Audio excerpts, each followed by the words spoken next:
Good day, students. Please note this text, Concise Revision Chemistry by Ann Tyndale. This is one of the material that we are going to be using in reference to answering the multiple choice questions that you would have done. Please keep it on your side as we are going to be using it to reference information as well as aiding us in answering many of the multiple choice questions that we have present on the paper. Thank you. When we are heading forward with these questions, you should be able to tell me what topic this particular question is related to. Which of the following salts can be conveniently prepared by a precipitation reaction? And barium sulfate is correct. All right. So this is preparation of salts. So these acids and bases. All right. We would have touched this. Did we do acids and bases in class? I don't think we did. All right. All right. So one, where this is concerned, you have preparation of salts. All right. And I am going to call you to turn to page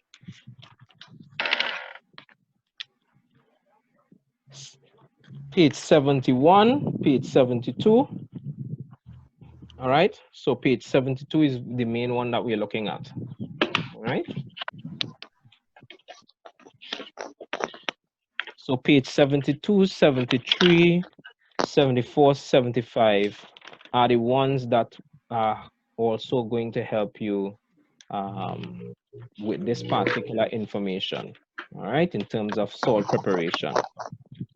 Now, the one that we're looking at is on page 73. All right, which we're looking at method of preparation, and we have ionic precipitation. So when they're preparing a salt, there are various methods people, industries use to prepare salts. So one could be the ionic precipitation reaction.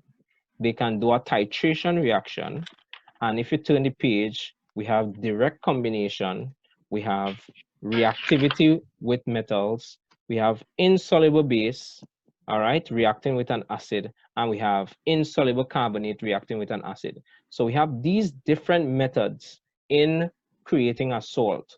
We can create a salt by any of these methods, all right? So where does this information link back to that you would have done? We are going to look at page, let me see. So you're turning to page, I think it was 40, was it 41? No, I'll go ahead, I think it's 47. Page 46. All right, just to ensure that everybody is with me, when you turn page 46, you're looking at to determine state symbols in ionic compounds. Everyone found that? Yes, sir. Right, so page 46 in your concise, you are going to see a list of compounds, and this, what it tells you is what compounds are soluble in water and what compounds are not soluble in water. That's dealing with ionic compounds. Generally, ionic compounds are what we refer to as being salts as well. All right. So when we have these salts that we're talking about, there are some that would be soluble in water and there are some that would be insoluble in water. So it's important to note that one, the first step said potassium, any salt that has potassium, sodium, or ammonium in it is going to be soluble. All right. So it means therefore that it also means therefore that the D will not be correct, because we know that if sodium is present in the salt, it's going to be soluble, and this is a precipitation reaction. And in a precipitation reaction, the thing that comes out is insoluble. All right. So when we go back, so we just hold the page and we're going back to the same one that we did with the reactions when we're talking about salts, which is page 73, sorry. All right, so let me know when you all are meeting 73. You could give me you could give me a thumbs up on the screen if you don't want to talk, etc. Right. So I seen Shemaya is with me. Right. Nice. Yeah. Right. So where that is concerned, if you look at ionic precipitation, we're looking at this. So it says here, in the reactants used, 2 soluble salts. One to supply the cation and one to supply the anion. And here's what happens. It says here, dissolve each salt in a distilled, so they're giving you the method, and then you're going to mix them, the solution. So mix the solution to form a precipitate. All right. So a precipitate is when it comes out in a solid form. So one of the salts, and I'm going to come out because it's not soluble in water because of the reaction. We call this a double displacement reaction. All right. And next, you have to filter it. And what you collect in the filter paper is going to be your precipitate, or the salt that was insoluble. All right. Then you wash it off and you collect it and you dry it. Okay, so they give an example, lead sulfate. So lead sulfate will be insoluble. How would you know that? The table that is found on page 46 and 47 is going to help you with that. So this was one of the tables and them that I told you. Ensure that you know well. All right. So we would know nitrates. All nitrates are soluble. There are no exceptions. If you look on page 46. So if you go back to page 46, you're going to see that. So once there's a nitrate, it's going to be soluble. But this question, all of them are sulfates. So we need to look at sulfates. All right. And sulfates in this case, in the book, it says sulfates all are soluble with the exception of whom? What are the exceptions you have? Let me hear what you all have. You have Lead, sulfate, barium, Lead, barium, and calcium, calcium, right? which Very is good. slightly soluble. Which is slightly soluble. All right. So those are our 3 exceptions. And are those 3 exceptions any of them inside of this question? Yes, the only one is in A. All the others, of course, as the table would have shown, that these are going to be soluble. So the perfect answer to link here for this particular one would be A. So everyone understand why A is the answer, right? Yes, sir. Right. Very good. So let's move on. So we're going to look at question 2. All right. Here are the electron configurations of 4 elements. Which element would be the least reactive? So what topic is this under? Anybody? Under electronic configuration. Right, electronic configuration, atomic So structure. the periodicity. Excellent. All of those things here, all of those are the topics that is going to be under. Very good. So we can turn and we can find this information, and you can find that which part. Where would you find that information? I think you're going to find that in the earliest part when we're talking about atomic structure. 18. So you can, huh? 18 is the starting of atomic structure. Right. 18 is the starting of atomic structure.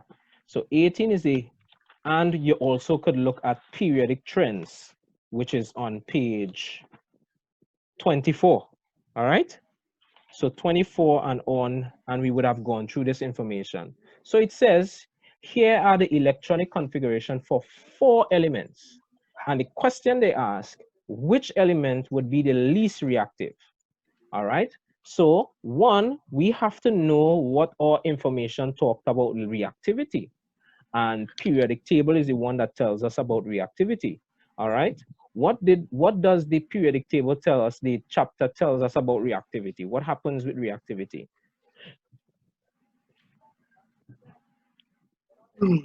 It increases with Was that it increases where? I didn't hear you clearly. Hello?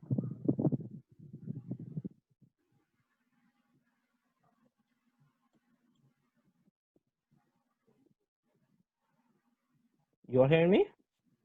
Yes, Yeah. sir. Oh, because I wanted to know if I thought I cut because I heard somebody was talking, and then after I wasn't hearing. it was me. I thought that's what. Because I swear something going. I check in my internet. All right. So right. So tell me, what were you saying about reactivity?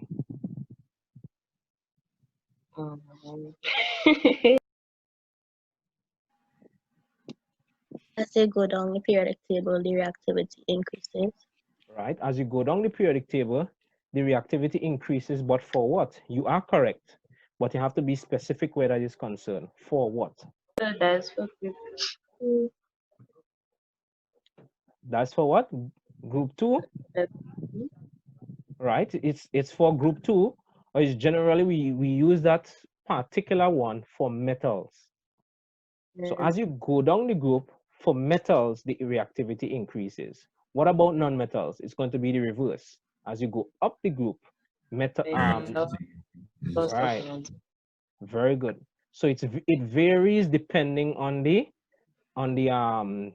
element. All right.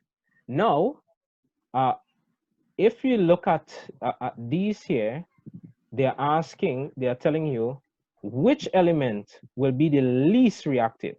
Then after, we have to remember why it is that elements are reactive. Some of them is because they don't have a full shell, right? Yeah, Very good.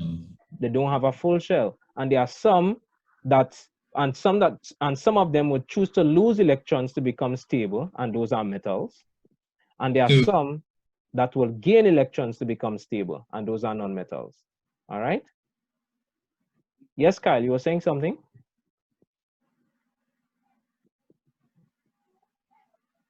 Hello?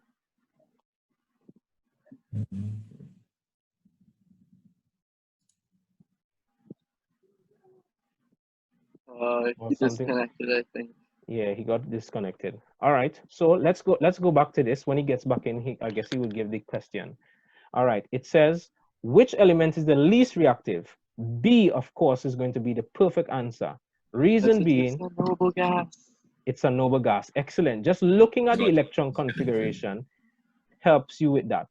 All right, knowing that there's 8 at the end, it's going to help you, because our electron configuration can tell us a whole lot of things. It can tell you whether the element is stable.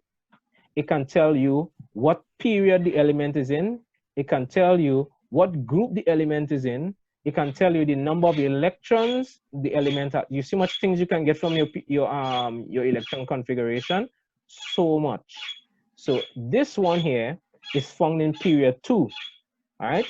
Anybody remembers why it's found in period 2? There's 2 sets of numbers. Because there are 2 sets of numbers, right? Recording for this. All right. So everyone is in. Let's look at question 3 now. So question 3, it says, which of the following pairs of elements would react most vigorously? All right. And the one selected, potassium and oxygen. Have you ever heard of please stop calling me a zebra? Instead, call me I can't remember the rest. Please stop calling me a zebra. Yeah, it stands for potassium. Okay. And so on and so forth. Okay. Please stop sodium calling me calcium. Calcium, yeah. Zebra for zinc. Yeah. All right. So they are reactive metals. All right. So they are reactive metals. They may be in different groups, but one of them being potassium, of course, will be the most reactive. All right. So why it is that we coin them, or how would we choose C to be the answer? All right. One, it's based on, you have a metal and you have a non-metal. So remember, we were saying earlier, where reactivity is concerned, that for non-metals, reactivity increases as you go up the group. All right. And for metals, reactivity increases as you go down the group. So to answer this question, you must have your knowledge of the periodic table. So one, we have on our right, the first ones are metals and the second ones are non-metals. So let's take a look. For all the metals, we have lithium, magnesium, potassium, and sodium. All right. sodium and potassium and lithium, they are found in group 1, and group 1 are the most reactive metals. Magnesium is in group 2, so magnesium is not going to be in that answer. The most reactive metals are found in group 1. All right, so it would either be A, C, or D. All right, would be added to that equation, to the answer. Now, let's look at group 1. We say reactivity of metals increases as you go down the group. So since reactivity of metals increases as you go down the group, we have H links. Remember H links for the first group: hydrogen, lithium, sodium, potassium. All right. So we know potassium is the lowest in the group. So potassium is going to be the most reactive metal out of all of these here present. So now let's look at the non-metals. For the non-metals, we only have 2, sodium and sulfur. Sulfur, and oxygen are found in the same group. Remember OS, operating systems. So oxygen and sulfur is found in the same group. And the higher up the group a gas is, the more reactive. Excellent. Very good, Kaya. All right. So you are correct. So the oxygen, which being on top of being higher in the group than sulfur, is going to be the most reactive. So C is going to be the perfect answer. All right. We're looking at question number 4 now. All right. When a substance sublimes, it changes from, what topic is this? This is States of matter. Right, correct. States of matter. That is correct. All right. So it says when a substance sublimes, it changes from a solid to a gas. A gas. All right. What is gas to a liquid? A gas to a condensation. Condensation is correct. Excellent. What is a solid to a liquid? Melting. No. Yeah, solid to liquid, melting. Liquid to solid? Freezing.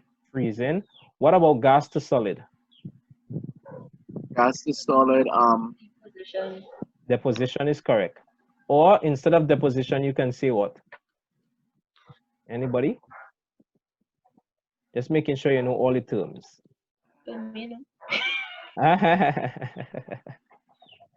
Desublimation, so the reverse. Okay. I was trying to stick something in front of sublimation.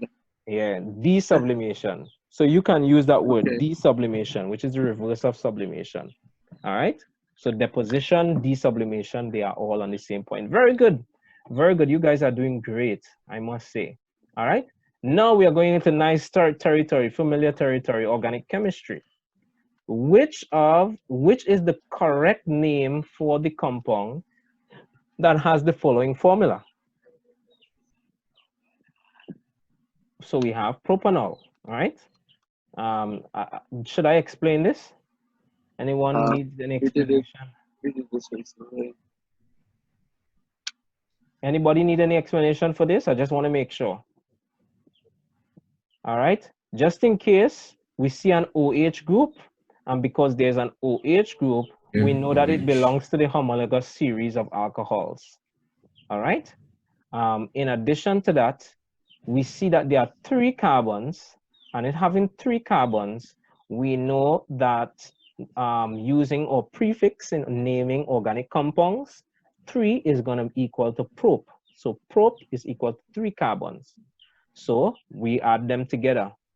Since it's an alcohol and prop is the number that we have, is number of carbons that we have, then we are going to call it propanol.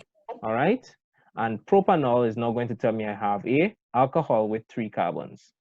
All right. So let's go on to question 6. All right.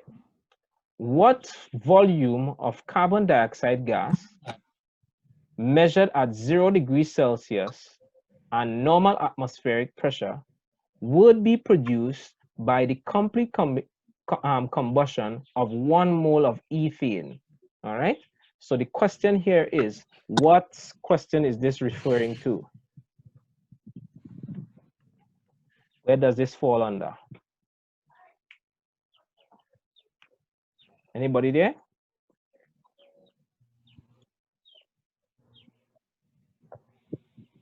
What What topic is, number we are? what's that? What number we are? Number 6. Is with moles. That is correct. It's under moles. All right. So they ask any question, what volume of carbon dioxide measured at 0 degrees Celsius, normal atmospheric pressure, would be produced by the complete combustion of 1 mole of ethane. All right. So you have 1 mole of ethane, and the answer we see here is 44.8 dm cube. So how did we get that answer? All right. I think these are the hardest questions in a multiple choice paper. Right. So let's see how we're going to work these questions. So I'm going to bring up the Yes, sir. whiteboard. I would love to see. All right. So we are looking at, so remember that the question is what volume. So let me just see if I could copy it and copy, and then I'm going to paste it on the whiteboard.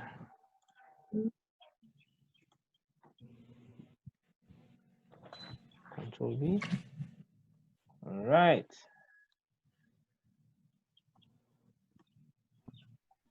So nice. So let's take a look at this question here, and let's see how well we can answer it out. So the question is asking what volume. So answer is supposed to be in volume. All right.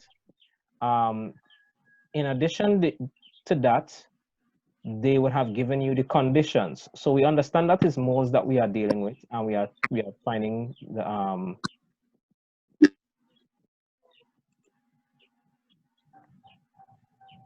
all right. So we understanding that is moles that we are dealing with. All right. So we say measured at 0 degrees Celsius at normal atmospheric pressure. All right. Anytime we're talking about 0 degrees Celsius and normal atmospheric pressure, we know we tend to deal with STP. All right.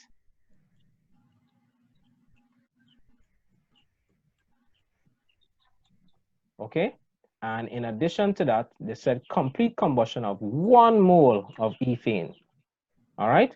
Now, always remember this, which I normally let you guys know, that anytime you see a mole question and they give you information for one substance and they ask you for information for another substance, what should you do? Let me see if anybody remember. What should you do? What should you use? They give you information for one substance. You write the Standard overgiven. formula, how you change from one to the other, Right. and then So write out what you know. right, excellent. So you need to get your equation. That is correct, Kaya. All right. So we have C2. Why am I writing like this now? I almost felt handicapped there a while ago. All right. So we have C2H6. And they said that you are going to carry it under combustion. What are the products of combustion? Anybody knows? It's carbon dioxide Carbon dioxide. and water, right? Carbon dioxide and water. That is correct. H2O. All right, so we have carbon dioxide and water. So what they said, you have 1 mole and it's producing what would be the products of carbon dioxide. So from here, we need to balance our equation. So we have 2 carbons. It means that we have to put a 2 in front of this. All right. We have 6 hydrogens. It means that we have, sorry, I forgot one You gotta put in I forgot to put in oxygen, right? Because it's combustion and it's burning under oxygen. So it's 2H6 plus O2. All right, my apologies. All right, so 1, we have So we have 2 carbons now. 2 times 2 is 4 oxygen, and we need 6 hydrogens. 6 hydrogens, we put a 3 in front here. All right, so we have 6 hydrogens now. So we have 2 times 2 is 4 plus 3 is how much? Plus 4 plus 7. 7, right? 7. And then we have over here. So where did you get the oxygen from? because you're burning it in excess of oxygen. That's how you get combustion. Yeah. Okay. Okay. So 3 times 2 is 6. All right. So the oxygen. So we're looking at how we need to balance off for oxygen. So we need 7 over here. All right. So Yeah. what times 2 is going to give us 7? 3.5. 3.5. 3.5. 3.5, right? I wonder why. Is that even? All right. But we can't use that, right? So there's a No. reason why I do this sometimes, right?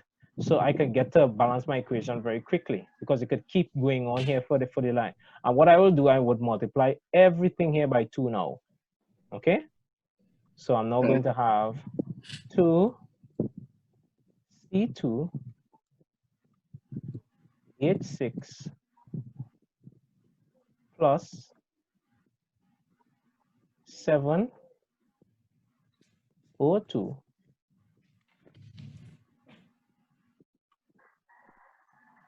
plus 4 CO2 plus 6 H2O. So I just apply So, that. Yeah. excuse me. Mm-hmm. When you started off the equation, right, you had C2H6O2, Mm-hmm. C2H6 plus O2, Mm-hmm. that is going to 2CO2 plus 3H2O. Well, I didn't. It was C2H6 plus O2 will give you carbon dioxide and water. But now we Okay, have to okay. balance the equation. Balance it. Okay, Right. good. So where this is concerned now, this equation, and I am confident that the one at the bottom is balanced because mathematically I know it's correct. All right. All right. So I can close my eye and do this one here. If you like, you can always try to mix the numbers and fit them in and that kind of stuff there and try to see if you could balance them off on the same side. All I know is that Take longer. this 3.5 did balance my equation, but I cannot leave this as 3.5 because I can't really get 3.5 oxygen. All right. So I need to make it a whole number because of that fact, because I can't have 3.5 oxygen. So I need to have it in a whole number ratio. So in order to make it all of them a whole number ratio, I'm going to So you find, multiply the whole thing by 2. I multiply the whole thing by 2. And it's going to be make the equation balance. All right. So that's just the maths that I would have used. All right. So now back to the question now. So they ask, what volume of carbon dioxide would be produced, all right, if you burn how much moles of ethane? 1 mole. In our equation, the normal reaction, the ratio is 2 moles of ethane would react with 7 moles of oxygen to produce 4 moles of carbon dioxide and 6 moles of water. But we're just looking at the ratio here, 2 to 4. All right.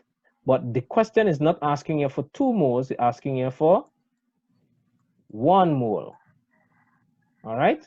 So since it's asking you for 1 mole, it means that it's going to be cutting your normal reaction in half, but the ratio is going to be the same. So of course, if this is cut by half, we expect that our products will be cut by half as well. So I expect that there should be a production of 2 moles of carbon dioxide. Everyone is clear with that? Yeah. Anybody have any questions? You can go over that one more time. All And right, then no problem. acid. All right. Sure. So the question asked is asking for the volume of carbon dioxide produced when you combust 1 mole of ethane. All right. Now I always tell you that when you are calculating more questions and they give you information for one substance and they ask you information for a totally different substance, all right, or another substance, you need an equation to help you to answer that question, all right? Or having the understanding of the equation, so you don't necessarily need to write out the equation, but having the understanding of the equation, you should be able to answer the question. But that equation is going to help to guide you in answering your questions easily. So where this is concerned, we placed out our equation. We said ethane combustion is when you burn something in oxygen. So it's ethane burning in oxygen to produce, and in the production will be carbon dioxide and water. We balance the equation to find out the ratio. Ratios, right? All right, in between the components to make the products. Is like it, as I always say, when you're making a bicycle, you need a handle and 2 wheels. All right, a handle, a frame, and 2 wheels when you're making a bicycle. So the ratio, you can't have 4 wheels, although we have 4-wheel bicycle, but we're looking at practical here. 2 wheels and make a bicycle. All right. Right. All right. So one, a matter of fact, 4 wheels wouldn't be a bicycle. That would be a what? A quadricycle or something like. All right. So where this is concerned, you need 2 wheels in order to make a bicycle. Same for reactions. All right. So we have our ratios telling us that 2 moles on the normal reaction, this is how it goes. They have a ratio of 2 moles or 2 to 4 ratio when they are reacting. Right. Since we only have 1 mole, where the question is of ethane, that is half the amount of the ratio that we normally have. Right. Understood. Right? But the ratio still, the reaction still agrees with the ratio. So I still must have a 2 to 4 ratio. As a result, I am going to also divide my product by half. Since I have half the number of reactants, I'm only going to produce half the number of products. Okay? So, same like the bicycle. All right? If you're accustomed, your factory accustomed making 10 bicycles a month. All right? And the number of wheels that you have to make for 10 bicycles is 20 wheels. And this time you only have 10 wheels. You can't make 10 bicycles again. You have to make 5. All right? Right. Understood. So your production is going to be decreased by half. But the ratio in which your components are made with remains the same. All right? So, Understood. so 1 to 2. So there's 2 moles, all right? But they're asking for the volume. So we found out the number of moles that is going to be produced of carbon dioxide from 1 mole. So how do we convert from moles to volume? So we know how much moles of carbon dioxide we have, but how do we move from moles to volume? Anybody remember? And multiply by the RTP or STP. Excellent. Multiply by your RTP or STP, and in this case, we're going to be multiplying by your STP. Excellent. Which is 22.4, right? Why? Oh, I feel it's this white paper here. 44.8. 44.8. All right. And how much I get? 44.8. Very good. All right. So that was by 22.4.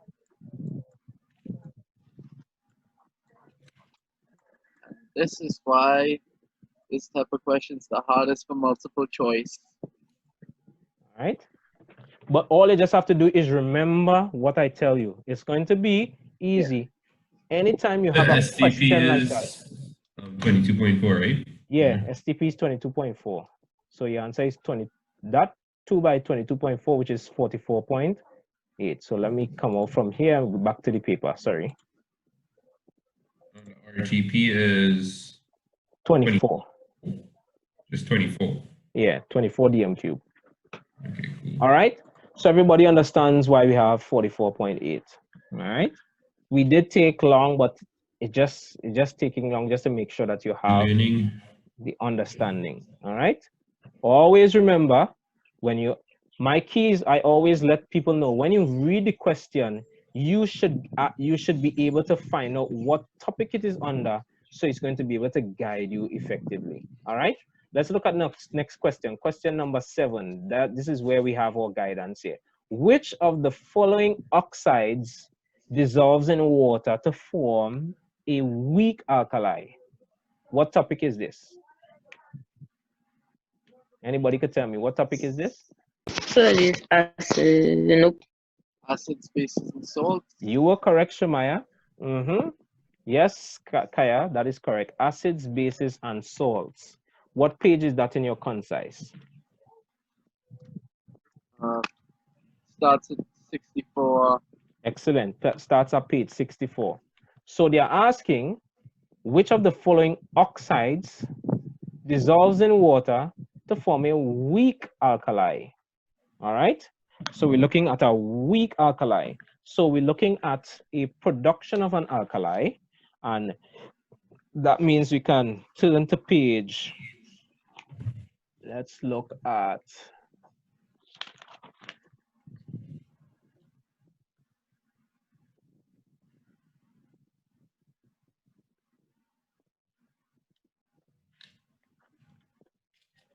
page 70.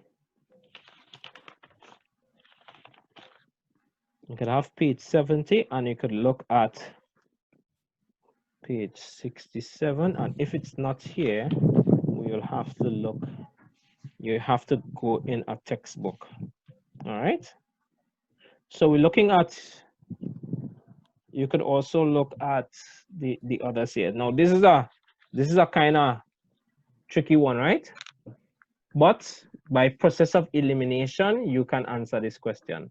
So look at this. So it says, which of the following oxides, all right, dissolves in water to form a weak alkali? A weak alkali, all right? That's the key point. In order to make an alkali, according to page 70, all right, you need a basic oxide, all right? That's page 70.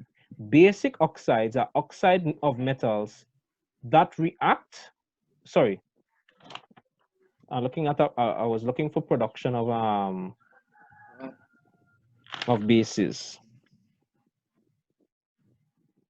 All right, I have this in your PowerPoint, all right? In order to produce a base, all right, or in order to produce an alkali, it must have the substance must be a metal oxide that can dissolve in water, all right?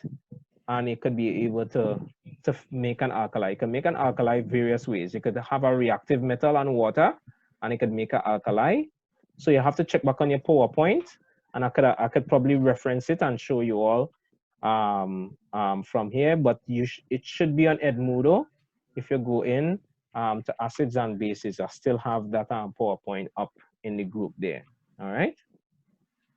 But for references, I'm just going to see if I could help you out with that. All right. Now, what we know that you can make an acid and you can make a base. Anytime you hear the term alkali, we are referring to a base that can dissolve in water. So they're asking which of the following oxides dissolves in water to form a weak alkali. Now, look at the first one. The first one is carbon dioxide. Carbon dioxide. All right, let's look at page 66. All right, and you're looking at acid anhydrides. Everyone is seeing that? Page 66. All right, so on page 66, it's saying an acid anhydride is a compound that reacts with water to form an acid. So it's something that you can use to react with water to form an acid. Now, this is how acids are made. A matter of fact, this is how we have acid rain around the world, because of these areas that would be polluted with these non-metal oxides in the air. And note the term I said, a non-metal oxide, because if we look at the bottom here now, many acid anhydrides are acidic oxides, okay, of non-metals. So in other words, it's a non-metal oxide. It's a non-metal that links up with oxygen, all right? And so that whenever it reacts with water, anytime it meets up with water, they're going to form an acid. So I'm just going to give you some knowledge here now.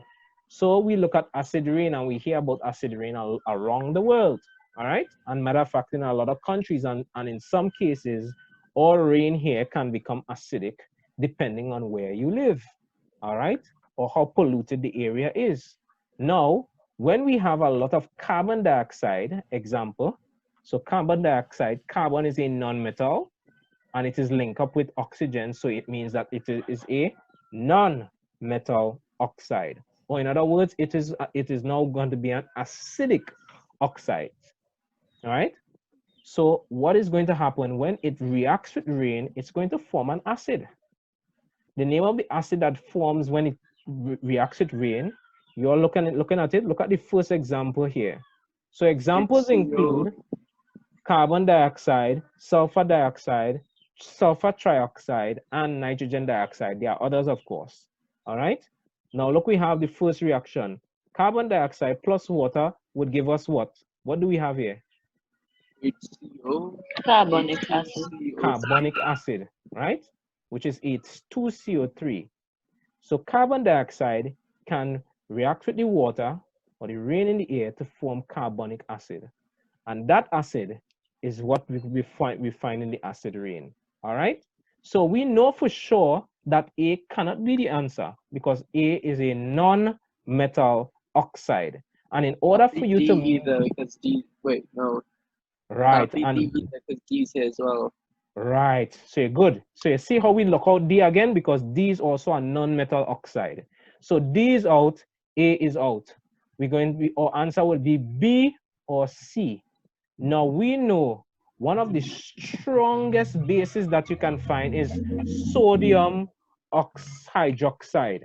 So if you look at here, and we're looking at strong bases. Let me look at so let's see, where is that? We're looking at, all right, so we're going to turn to page 68 in your concise. So we're looking at page 68. All right. Now, page 68, look at the strength of acids and alkalis. All right. A strong alkali is fully ionized when dissolved in water. The concentration of OH minus in the solution is the highest. Potassium hydroxide, sodium hydroxide, or strong alkalis. So we know, for one, sodium hydroxide is a strong alkali, all right? And potassium hydroxide is a strong alkali. As a matter of fact, all those group 1 metals form very strong alkalis, all right? Group 2 can form strong alkalis, but those that are deeper in the group, like calcium hydroxide. But those that are higher in the group, they are least reactive, all right? So since they're least reactive, they're going to hold on to the OH groups a little bit more. So the best answer would be magnesium oxide, all right? So when we form magnesium oxide don't dissolve in water easily. You understand? Right. And what happens, what is an alkali? An alkali is a base that dissolves in water. How do I know that? Let's look at the question. So we're going to turn to page 67. All right? Page 67, we're looking at alkalis. Everyone seeing it there? Just want to make sure you give me a thumbs up or say hey, Yes, sir. whatever. All right? Yeah. You see page 7? We're looking at the word alkalis. Alkalis, and alkali Page 7. is a base 67, 67. All right, so we're just waiting for Kyle Yeah, there. got it. All right. So what an alkali is? An alkali is a base which dissolves in water to form a solution that contains OH minus ions or hydroxide ions. So it is a base that dissolves in water. So whatever must produce must be able to be dissolved in water. Magnesium oxide does not dissolve in water, so it will not be a strong alkali because it can't dissolve in water. How do we know that it can't dissolve in water? What page you think I would go to help to refute my point? Anybody could tell me? What page I turn here to? Solubility. Right. On to solubility. What page is that again? Anybody could remember? Is the chart that I said that you need to make sure that you know that it's important. You realize how I was saying how that it's important? It's important. Knowing this chart, it helps you a lot in a lot of areas. Page what? What page it on? Come 46. on. 46. Excellent. So we have 46, 47. And what are we looking at? We are looking at a metal oxides. We are looking for oxides that dissolve in water. So of course, we need to find out where the oxides are. And oxides will be found on page 47. Metal oxides. All metal oxides are what? Soluble. Insoluble. Insoluble. With the exception of Potassium potassium, oxide. sodium, and Sodium and calcium. so if magnesium come into play, would magnesium be dissolving in water? No. Yes. No. No, because magnesium is not one of the exceptions. Magnesium will not. If, All right? Okay? Magnesium is not so an if exception. magnesium doesn't dissolve in water, wouldn't that technically mean that it is not an alkali? Very good. So that's why they said to form a weak alkali. All right? So it's not that it doesn't, I could get magnesium oxide to dissolve by making But it's changing hard. up. Yeah, but it's very hard. All right? I have to change up some compositions inside of the water and add a few things inside of the water. All right. Someone made it known to me that I didn't record this particular question. All right. So I do apologize there. So where this is concerned, this particular question, as I always said, anytime you're answering the question, make sure if you have your moles and they ask you for a component for one substance and they give you information for another, use your equation. Your equation is going to guide you. So in this, we found out our mole ratio. When finding out our mole ratio, we would have found out the number of moles of grams in magnesium carbonate. Reason being, because when we're using our mole ratio, we need to plug moles into the ratio. So to find the number of moles in 4.2 grams, we divide it by the MR of magnesium carbonate. The MR of magnesium carbonate is calculated here to be 84 grams, and that would be 24 for magnesium, 12 for carbon, and 3 by 16 because there's 3 oxygen, all right? We divide 4.2 by 84, and we got our answer to equal to how much? 0.05 moles. As a result of having 0.05 moles, we then plug that information into our mole ratio. And since there's a 1-to-1 ratio, 0.5 moles is going to produce 0.5 moles because a 1-to-1 ratio tells us that whatever moles we have on the reactant side, the same is going to be produced on our product side. All right, I just put this 2 in here to just give an explanation as to if or why it is important to use your equation and not just guessing the maths by just dividing the mass by your MR and then multiply by 24. You will get your answer correct, but your reasoning would have been wrong, even though you would have gotten it correct. All right. So we multiply 0.5 by 24 dm cubed because it's at room temperature and pressure. And we got 1.2 dm cubed. So let us return to the next question. All right. So we're looking at question number 9. So 1.2 dm cubed is our answer.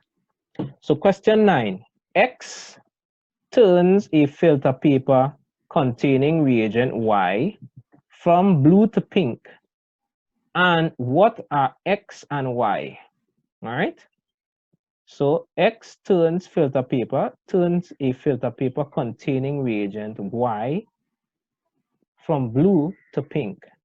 So reagent Y. So we need to find out what is X and what is Y. Can anyone tell me what topic you will find this under? Preparation of salts. Preparation of salts? You sure? Acid and base. No. Paper containing reagents. Not acids and bases. But I understand why you're all taking that, because you're looking at something turning from blue to pink, and it might be thinking phenolphthalein, and you might be thinking all of these things here, but that's not where it is. So actually, if I could help you all, this is actually found in qualitative analysis. All right. So it's qualitative analysis, and I am trying to see if I could get this clear. Right, very good. Qualitative analysis. So it's all the way in the back. All the way in the back. So qualitative analysis is something very important for us to go through, and of course, I would let you all have. So page 185 is what we're going to look at. Page 185 is what begins qualitative analysis, but we are going to go to page 190, page 191.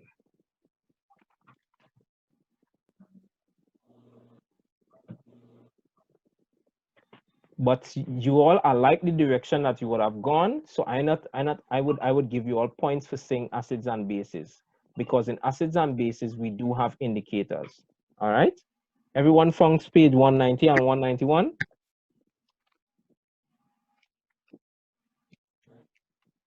Everyone is there? Yeah. Nice. I see Jada give me the thumbs up. Thanks, Jada. Nice. And Shumaya and Jordan. Very good. So let's look at page 191. So I guess getting here. So this is basically tests that you can use to identify gases. All right. Or identify substances in general. All right. That's what qualitative analysis helps you. So you can have unknown things in the lab, and you can actually do tests and find out what is exactly in the stuff on them. Because you have sometimes you come home and you want something to drink in the fridge, and you probably have a brother, or you probably have an uncle, or you probably have somebody who would like to probably do a little experiments like myself. You understand? And they put something in the fridge and you don't know what it is. All right. But you want to drink. All right. But you have a crazy brother or crazy friend around who puts things in the fridge that is not conducive for you to drink. Can you test it to find out if or what the substance is? Yes, you can. There are tests that you can do. All right. So what is this one here now? We're looking at water vapor. Everyone seen water vapor? Where? Yeah. Page 191.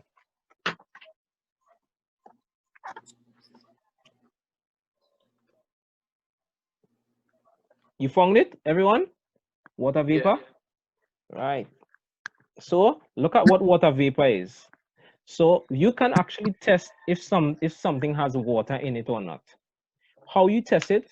We use something called cobalt chloride. All right.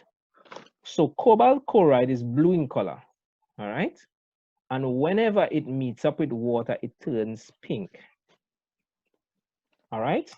So one, you said causes dry cobalt chloride paper to change from blue to pink. So that is one of the stuff. So we said that here's what's happening. Something turns a filter paper containing a reagent, Y, from blue to pink. All right. So water, which is X, will change something from blue to pink. So always remember, anytime you're hearing something changing from blue to pink, remember that it is water. If you see something turn from blue to red, so something will turn blue litmus paper red, then you know that it's an acid that you're dealing with. All right. So you're correct for acids and bases that dealing with it. But acids and bases, an acid will turn blue litmus paper red. All right. Whereas a base is going to turn litmus paper blue. All right. So we do have red litmus paper as well. And red litmus paper is going to be turned blue when it meets a base. Now, if I use blue litmus paper in a base, it's going to remain blue. If I use red litmus paper in a acid, it's going to remain red.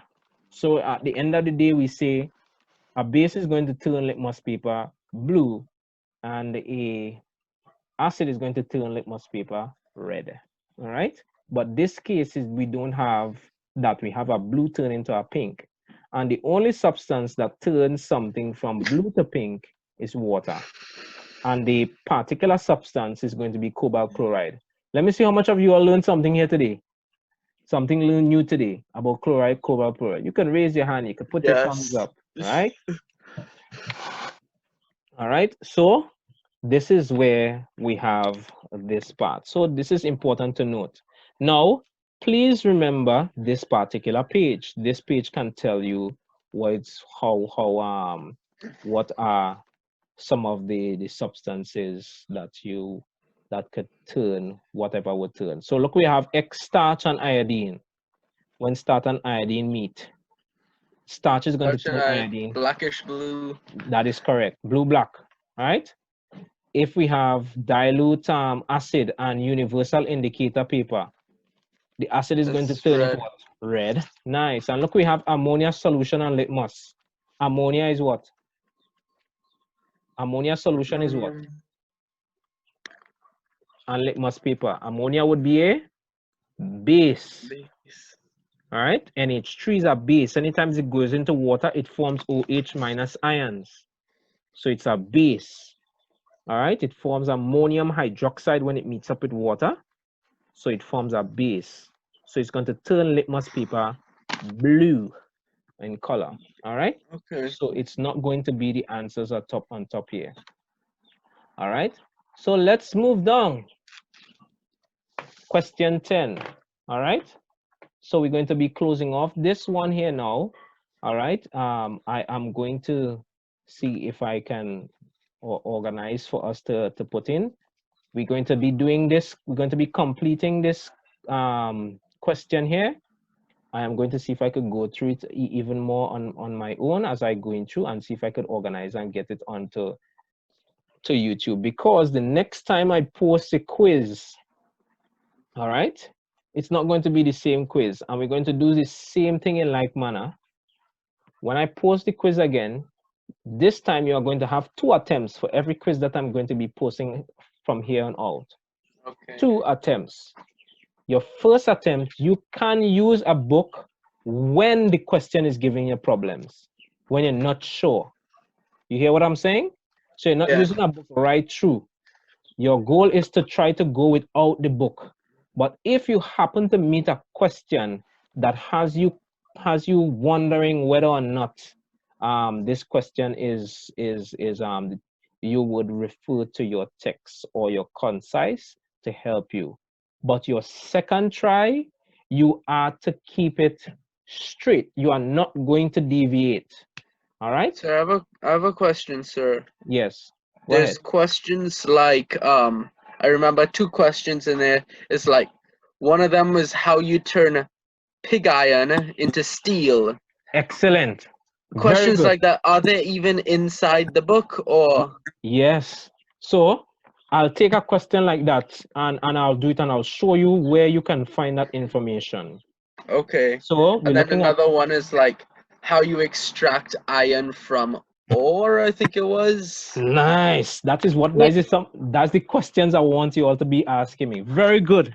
To be So Those ones I was like, where are they even in the book? That I remember those being mentioned in passing, but Mhm. not like looked into.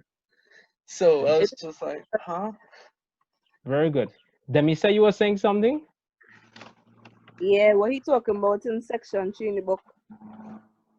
Yeah, in section 3. You are correct. So Okay. Kaya, look at page Yeah. 161 and that's going to answer your question right there. So look at page 161 and these are some of the things on them that I really want to bring out. All right, because there would be areas, as I told you, I know there are areas that we have not touched, but we have to see how well we can because of the time that we have and the situations that we would have gone in. I'm not going to give it an excuse and say that you can't get it in, because that's not what I told myself when I was doing chemistry. I did chemistry in less than a year. All right, and it was the first time I ever did it. All right, so if I could do it, and trust me, I was not bright like a lot of you all here. Trust me on it. And of course I have a mindset. I do have things like saying that people are born bright. There are some people that are talented. All right, and according to one of my friends, hard work will beat talent if talent and do no hard work at any day. Yeah, So I if you, remember that poster's in the moral ed room at school. right, so if you think that you smart and things coming easy and you think What that was things it? were happening, yeah, I ain't gonna worry up about that because I don't get that dung pack and after you just drop in your guard because you're good. Trust me, sir. The person that you think that might not be the best is the one that going to show you up, and you're going to see how that person is going to grow and shine. So you can't drop your ball just because you think that you're good. You understand? You have to always stay on top of your game, regardless. And imagine if you're real good. Imagine if you are talented and you have all of this talent with you, you could remember things quickly and you put in hard work with it. You could see how far you could imagine how far you can be. So what you need to do is always trust the process of hard work.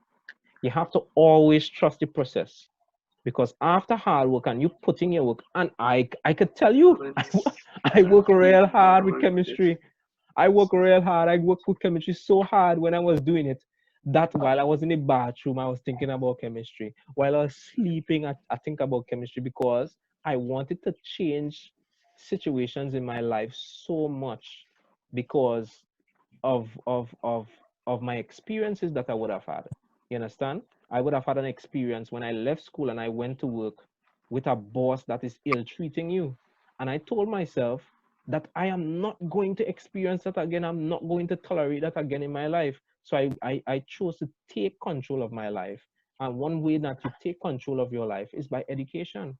All right? In every facet of life, one way that you could take control of your life is by educating yourself.